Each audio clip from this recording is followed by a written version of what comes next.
Do you have any tips for so the last LSAT that I took, the last just prep or yeah, it was just like a practice.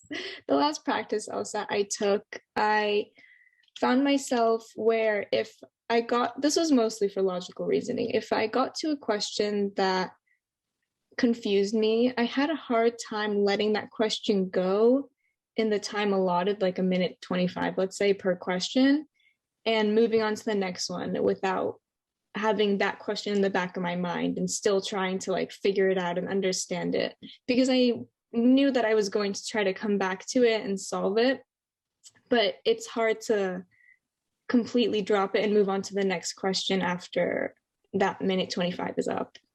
Yeah, it can be hard. It can be very hard. So I get that. One thing I want to say just at first is you said a minute 25. I just wanted to check, are you ever timing individual questions in logical reasoning? Not really. I happen to just look at the timer a lot during my sections, so I know that I'm not going over that. So, I mean, I guess that could be timing it, but no, I haven't done any practice where I get questions and I give myself a minute 25.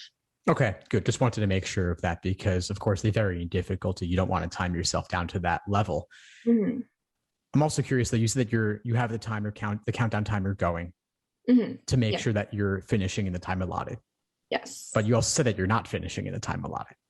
No. Okay. So this is for the LSAC website where they give you the test, and in the top right corner, I believe there's the timer. So I do try to keep my eye on it. However, it really depends. It's mostly for games where I look at it, and then logical reasoning, I'll find myself skewing away from it. I don't know. I think my mind just gets very confused, and like it is hard to look at the time, but at the same time, I still try to keep that in mind because it's an issue, and it gets the best of me. I don't know. I hear that. Yeah. Well, I mean, it's a really powerful psychological force to have the countdown timer constantly going and have that motion in your field of vision throughout the entire exam. So I'm actually going to recommend that you make it disappear. You can just click that countdown timer and make it vanish until the last 5 minutes of the section. Mm-hmm. That might seem strange as a recommendation because you've opened this conversation saying that timing is an issue. Mm-hmm. But I wonder, since you said it could relate to anxiety a bit, it could also relate to efficiency, that it's possible removing it for a bit could help reduce the anxiety because you're not feeling the pressure in your face. Mm-hmm. And you can focus.